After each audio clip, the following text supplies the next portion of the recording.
so Porus, let's start your mock for EIL. So, Okay, sir. your brief introduction.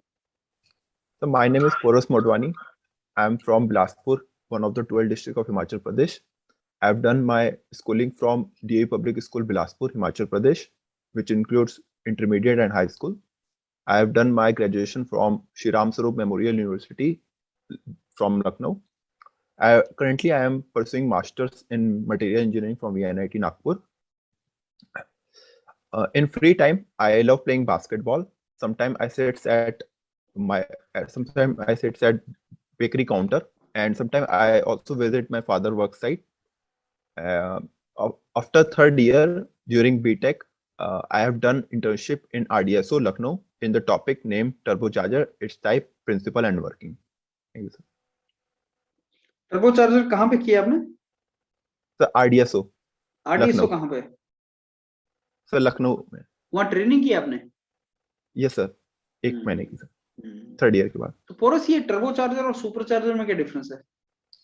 Sir turbocharger में sir हम basically जो exhaust gas की जो velocity होती है उसका यूज करके हम जो एयर है उसको कंप्रेस्ड फॉर्म में भेजते हैं पिस्टन में, वाइल हम सुपरचार्जर में हम अपना खुद का ही वो क्या बोलते हैं एक वो बाय इलेक्ट्रिकल मींस या और अदर एक्सटर्नल पावर सोर्स हम क्या बोलते हैं कंप्रेस करके एयर को पिस्टन के अंदर भेजते हैं सर. अच्छा, ये ज्यादा एफिशिएंट कौन सा होता है, टर्बोचार्जर या सुपरचार्जर? सर एफिशिएंट अगर पावर की बात करें तो पावरफुल नहीं बोल रहा हूँ, एफिशिएंट बोल रहा हूँ सर. एफिशिएंट सर ज्यादा एफिशिएंट सर टर्बोचार्जर होता है सर. क्यों? सर क्योंकि सर जो एनर्जी जो हमारी वेस्ट हो जाने वाली होती है निकलने के बाद उसको प्रॉपर यूज कर सकते हैं हम कंप्रेस करने के लिए एयर. तो इस हिसाब से फिर जो ओवरऑल जो हमें फायदा मिलता है इन टर्म्स ऑफ क्या बोलते हैं, अदरवाइज अगर हम सब सुपरचार्जर यूज करेंगे तो हमें उसमें बैटरी डालनी पड़ेगी और भी बहुत कुछ, तो वो हमें बच जाता है. तो इस हिसाब से फिर वो एफिशिएंट हो जाता है टर्बो. अदरवाइज तो पोरस इंटरनल कंबशन इंजन पढ़ा है? Yes sir. उसमें आपके पिस्टन रिंग्स के बारे में सुना है? Yes sir. क्या मटेरियल होता है उनका? Sir piston ring sir cast iron की होती हैं sir. Sure? Wait a minute sir.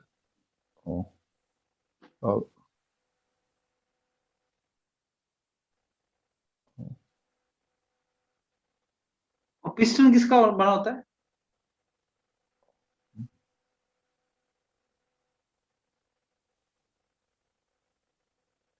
Idea नहीं. और सिलेंडर? आइडिया नहीं. अच्छा, मटेरियल साइंस में कौन सा सब्जेक्ट पढ़े, क्या पढ़ा है आपने मटेरियल साइंस में? तो मटेरियल साइंस में सर मैकेनिकल प्रॉपर्टीज, फेलियर और हीट ट्रीटमेंट प्रोसेस और फेज डायग्राम्स और. अच्छा, क्रीप के बारे में कुछ बताओ. Sir creep sir,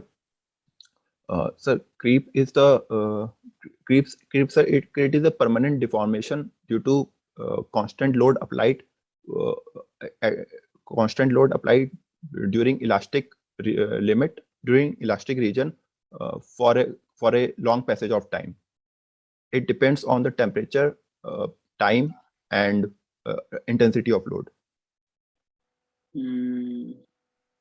Okay, and ये fatigue failure क्या होता है?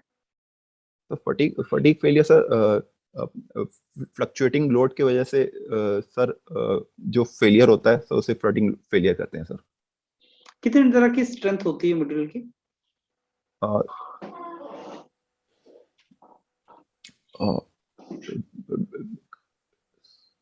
Strength sir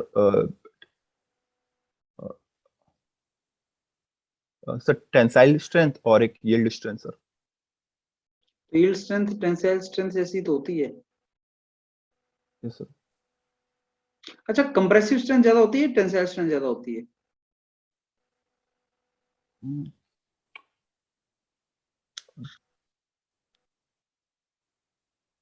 stress strain diagram आपने देखा है?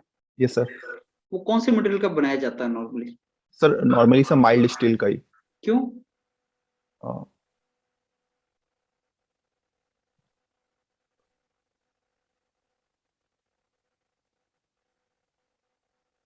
सर, क्योंकि सर उसमें क्योंकि वो डक्टाइल होता है सर, तो उसके उसमें जो बिहेवियर्स होते हैं वो क्लियरली विजिबल होते हैं, while in case of other वो विजिबल, जैसे upper yield point, lower yield point, ये विजिबल नहीं होता उनमें, तो ये प्रॉपर दिखाने के लिए माइल्ड स्टील का बनाया जाता है। अच्छा, अगर मैं आपको कॉपर दे दूं तो उसमें यील्ड स्ट्रेंथ कहाँ कैसे निकालेंगे? कॉपर का मैं आपको स्ट्रेस स्ट्रेन डायग्राम दे दूंगा अगर, तो उसमें यील्ड स्ट्रेंथ कैसे निकालेंगे आप? सर हम इसमें ऑफसेट मेथड यूज करते हैं सर। वो क्या होता है? हाँ सर, उसमें हम सर एक्चुअली सर 0.002 स्ट्रेन में स्ट्रेन वैल्यू पे हम एक लाइन पैरेलल ड्रॉ करते हैं, जो कि इलास्टिक, जो कि स्लोप जो होता है इलास्टिक लिमिट में उसके पैरेलल होती है, तो जहाँ जिस पॉइंट पे वो कट करती है वो हमें यील्ड स्ट्रेन पॉइंट देता है सर, क्योंकि उसमें हमें बताना बहुत मुश्किल होता है। मार्टेनसाइट क्या होता है? Sir martensite sir martensite sir martensite is a non-equilibrium single structure, uh, non-equilibrium structure formed from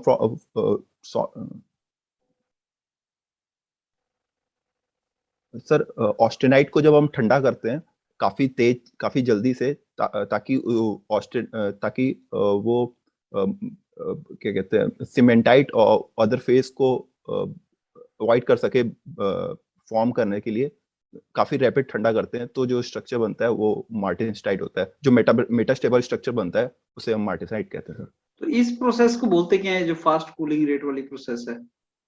sir sir इसे क्वेंचिंग कहते हैं सर। ये एक हीट ट्रीटमेंट प्रोसेस है। Quenching is not a heat treatment process. Quenching means sir fast cooling rate. Sir 1 minute sir.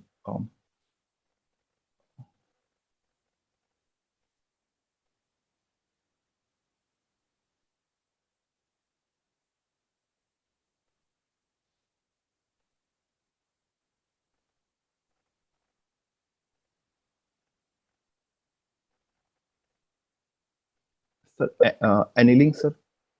Normalising. Normalising sir. Annealing क्या होता है?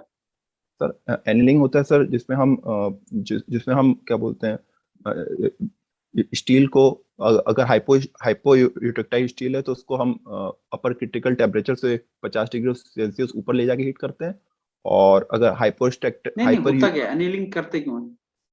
Sir annealing करते हैं हम सर इंटरनल स्ट्रेसेस को और रिलीफ करने के लिए सर, हट जाए उसके अंदर से इंटरनल रेसिडुअल स्ट्रेसेस जो कोल्ड वर्किंग और अदर प्रोसेस के दौरान, सॉलिडिफिकेशन के दौरान जो बनी होती है उसको रिलीव करने के लिए करते हैं सर। शॉर्ट पिनिंग सुना है आपने, क्या होता है?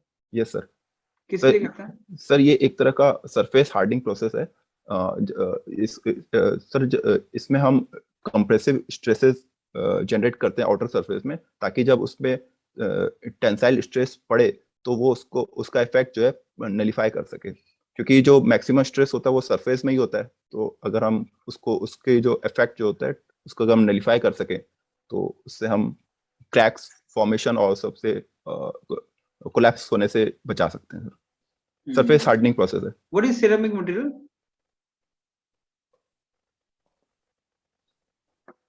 सर पढ़ा नहीं सर ये। हाँ अच्छा, ग्लास क्या होता है, ब्रिटल होता है या डक्टाइल होता है? सर अगर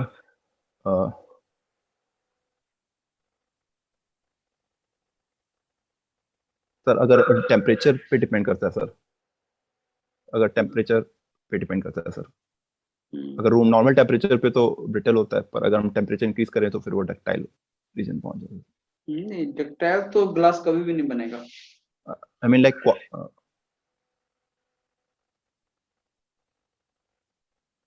रबड़ और प्लास्टिक में क्या डिफरेंस है?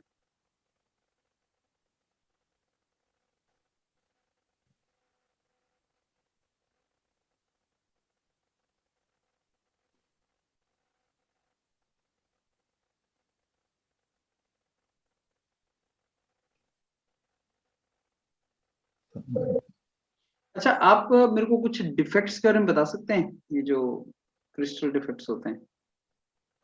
Yes sir. सर एक सर अगर पॉइंट सर डिफेक्ट, अगर हम पॉइंट डिफेक्ट की बात करें, काफी सारे डिफेक्ट होते हैं पॉइंट डिफेक्ट। तो अगर हम पॉइंट डिफेक्ट की बात करें तो उसमें सर एक शॉर्ट की डिफेक्ट होता है, फ्रैंकल डिफेक्ट होता है, और उसमें सर सब्स्टिट्यूशनल डिफेक्ट होता है, इंटरस्टिशियल डिफेक्ट होता है, वैकेंट। तो ये जो स्टील है ये कौन से डिफेक्ट का एग्जांपल है? सर सर इंटरस्टिशियल डिफेक्ट का एग्जांपल है सर। कैसे? सर इसमें होता क्या है सर, अगर हम ऑस्टेनाइट फेस की बात करें, अगर हम हाइपोयूटेक्टाइट कंपोजिशन की बात करें, तो जब हम नॉर्मली अल्फा फेज में बीसीसी स्ट्रक्चर होता है, तो तो उसमें हम जब कार्बन कंपोजिशन ऐड करते हैं तो वो जो तो सर वो तो उसके बीच की जो इंटरस्टिशियल साइट्स होती है उसमें जाके ऑक्युपाई कर लेता है। Okay okay Porus, let me give you the feedback. Porus देखो, अभी फ्लो का इशू तो है, थोड़ा थोड़ा फ्लो आपका मेंटेन नहीं हो रहा है। बाकी मटेरियल साइंस की नॉलेज इज 60%। अभी मटेरियल साइंस की नॉलेज और एक्वायर करनी है आपको। और जब आप टर्बो चार्जिंग बोलोगे तो turbo charging, super charging, internal combustion engine, उसकी डायरेक्शन में जाने की ट्राई करेगा। और मटेरियल साइंस बोल रहे हो तो ये कंपोनेंट्स का मटेरियल्स, क्या क्या कंपोनेंट्स में मटेरियल यूज होते हैं ये पढ़ भी लो। और वो जो मैराथन वीडियोस पढ़े हैं ना उनको सुन लो एक बार। Thermodynamics, fluid mechanics, strength of material, IC engine, material science, ये 5 मैराथन वीडियोस पढ़े हुए हैं, उनको सुन लो एक बार। राइट? और आपके पैनल पे बहुत से टेक्निकल मटेरियल पड़ा है इंटरव्यू के हिसाब से, उसको भी सुनना स्टार्ट करो। डन? बस। एंड बाकी EIL के बारे में थोड़ा सा पढ़ लो, सारा जो डॉक्यूमेंट आपको भेजा है ना, डॉक्यूमेंट को थोड़ा सा रिवाइज कर लो। सर अभी डॉक्यूमेंट मिला नहीं है सर, आपने वेबसाइट पे पढ़ने के लिए बोला था। ओके, वेबसाइट पे आपने गो थ्रू कर लिया है? यही सब गया था सर, देखा है। ठीक है ठीक है, चलो अभी let me check about the document, but इसको रिवाइज कर लो पूरा। When is the interview? Date तो नहीं है ना? अभी डेट नहीं आया सर। चलो कोई नहीं, keep preparing. Right? Okay sir, okay boss. Thank you sir.